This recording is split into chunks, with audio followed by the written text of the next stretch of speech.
Welcome to Story District Presents, a podcast for people who love live storytelling.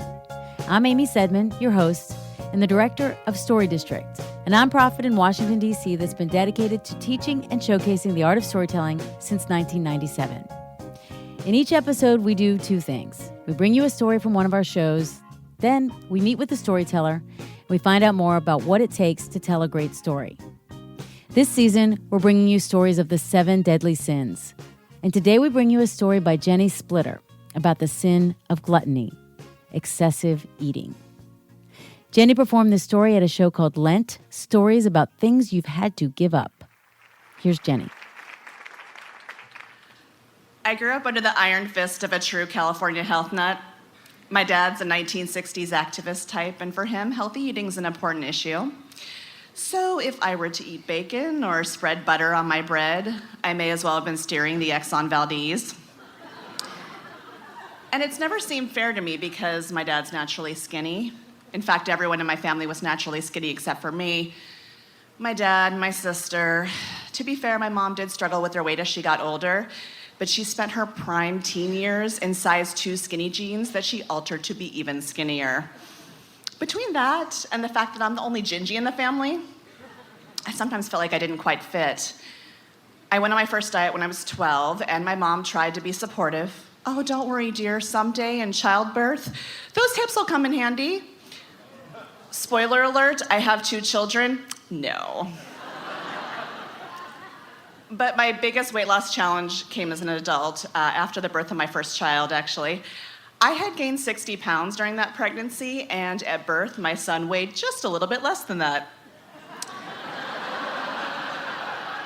So, for some reason, I don't know why, I thought the weight would just magically melt off.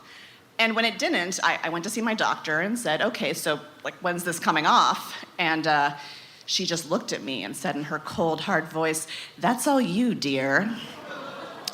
And I panicked, I really panicked, because the number had never been that high before, and I was not sure I could get it off.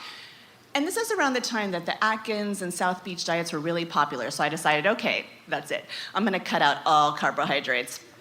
And in the beginning, it was amazing, the weight just melted off, but I was kind of crazier than I've ever been on any other diet. This one day, I was out with my husband, and the baby's strapped to me, right? So you can't really see me.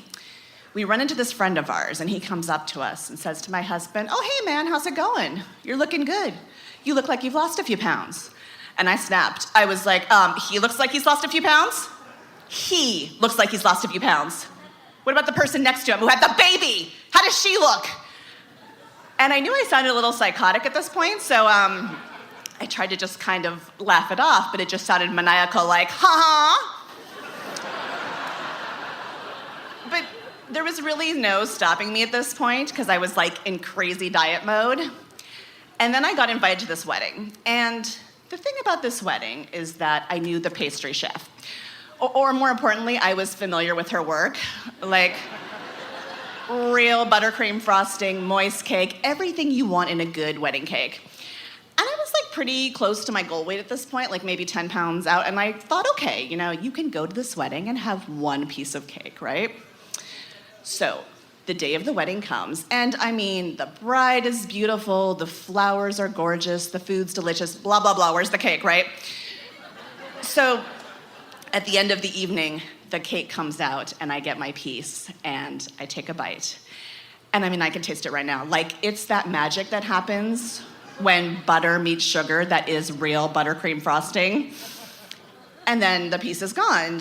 And so I have another piece, and another piece after that, and one more after that. That's 4 pieces of wedding cake, and I am triggered. I am triggered because it's been months since I'd had any kind of flour or sugar-based product, and I just want to eat every piece of cake in this room. So I tell myself, okay, just put down the plate. Step away, get some air, take a breather. And that's what I did. I was sort of wandering around this wedding. And I find myself wandering down this dark hallway with just a swinging door that led to the kitchen. Outside the door is a garbage can. Inside the garbage can, really, I would say almost rising out of the garbage can, is this piece of cardboard piled on top of which are many, many pieces of cake. And I do not stop to think about what I'm gonna do next. I just dive in and I'm shoving cake in my mouth with wild abandon. And after a few minutes, I hear this noise behind me, so I turn around and it's one of the caterers and he looks horrified, pretty horrified. And I wanna say something, oh, it's not what you're thinking. But my mouth is full. My hands are in the garbage can, so that would not be accurate. So I don't say anything. I'm just like a deer in headlights, standing there. And finally, he kind of politely looks away and walks by me into the kitchen. And I'm just left standing there thinking, wow, 2004, lots of firsts. I had a baby, I got a condo, and now I'm eating cake out of a garbage can. I'm eating cake out of a garbage can. So eventually, I step away from the cake and the garbage can and the diet. Well, that diet. Because, it's been years since then, and I've been on plenty of diets, and I want to say I've never eaten cake out of a garbage can again, but it's not like I haven't been tempted. Thank you.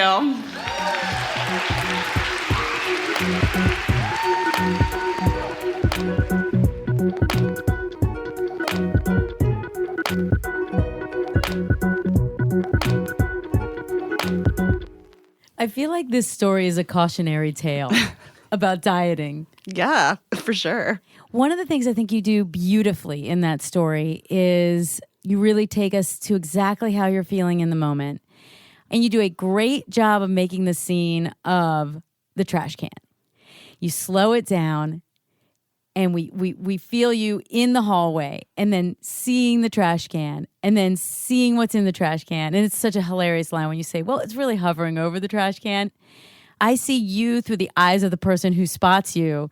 You just do such a great job with that. I think what worked for that story was that a lot of the things I say, I know on some level it's funny, but I don't, I actually kind of believe them. But really, it really wasn't in the garbage. I really believe it on some level, I guess. So I think that somehow worked to make it funnier. Well, actually, I think it's another great example of people are always like, how do I make my story funny? Oh, I got to have a joke. It's not a joke. It's just radical honesty. Yes. It's this honesty with yourself. It's saying, and that back and forth between what's in your head and what's happening out in the world, and that back and forth is what makes it funny. Right, because the core of storytelling is being honest. So it's you have to go to that drive. You have to follow that instinct more than just trying to be funny. Yeah. The story is actually pretty personal, right? It's about a difficult time in your life in a way. So how do you feel about sharing those kind of things to an audience? I think in a weird way, it's almost, I want to say it's easier because I do feel like being vulnerable in a story is very challenging and important. So I don't want to say it's easier, but I guess there's something so rewarding in pushing yourself to just be completely, as you say, radically honest. Lots of different people have a worst food story or dieting story. So a lot of people will come up afterwards and be like, this one time. And food is so emotional. And so it's really interesting to see the different reactions. And that's always the best part, I think, to talk to people after you tell a story and they connect with you in some way, And sometimes it's someone very, in fact, a lot, it's at times, and maybe this reflects my own judgments on people, it's somebody very, very put together. It's always someone super put together and they come up and they're like, I also had an experience with cake.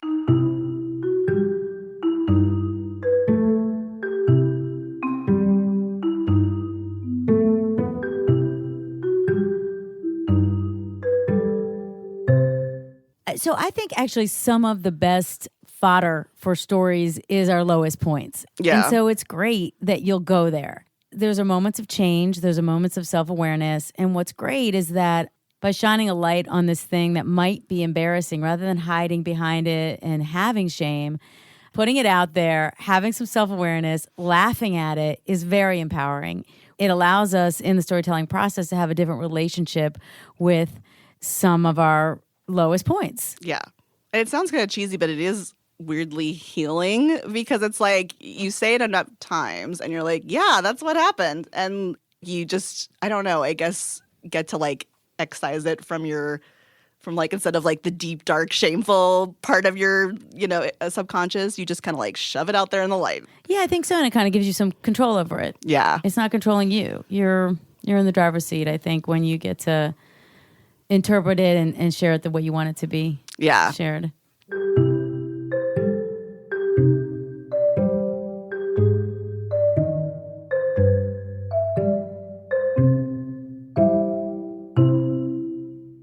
So in addition to storytelling on the side, you write, correct? Right. I'm a freelance science writer, and I write about food, science, and health. Did you ever imagine that this would become such a part of your life, storytelling? No, not at all.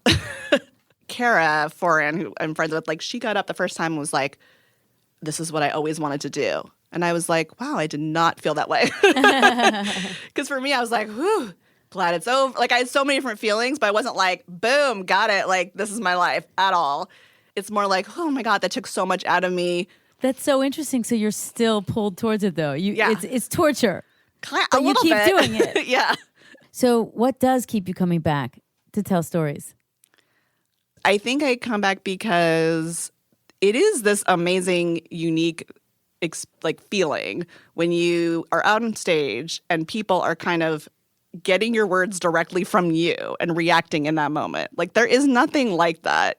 Because I write a lot of stuff that, like, it's a totally different process of where, you're solitary writing on your computer and it gets published and then it's kind of put out on the internet and then there's back and forth on the internet. Like, there's this feeling of being separated from the audience, But yeah, when you get on stage and tell a story, it feels really intimate. And like when people, and even in that story, there's so many funny reactions that happen in the moment. Like people, when I get to the point where I'm talking about going down the hallway, somebody inevitably will be like, no.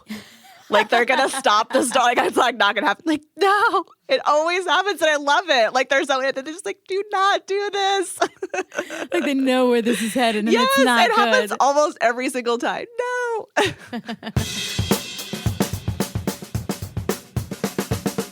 Jenny, thank you so much for coming in today. Yeah, thanks for having me. It was fun. That's it for this episode of Story District Presents. We're so glad you're listening, and if you enjoyed this episode, share it with your friends, and most importantly, keep listening. To get tickets to a show, sign up for a class, pitch a story of your own, or hire our consulting team, visit storydistrict.org. And once again, we're raising money for Season 3. Your donation will help make this happen. This show is made possible in part with funding from the DC Commission on the Arts and Humanities. Our show is produced by Lizzie Peabody, Ronald Young Jr., Ilana Nevins, Nick Hill, Tim St. Clair, and Jackson Bierfeldt. And special thanks to Jenny Splitter for joining us in the studio. I'm Amy Sedman, and this is Story District Presents. We'll see you next time.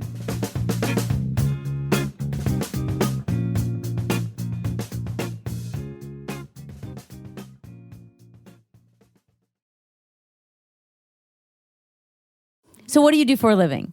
I'm a freelance. Freelance. I've said that too many times.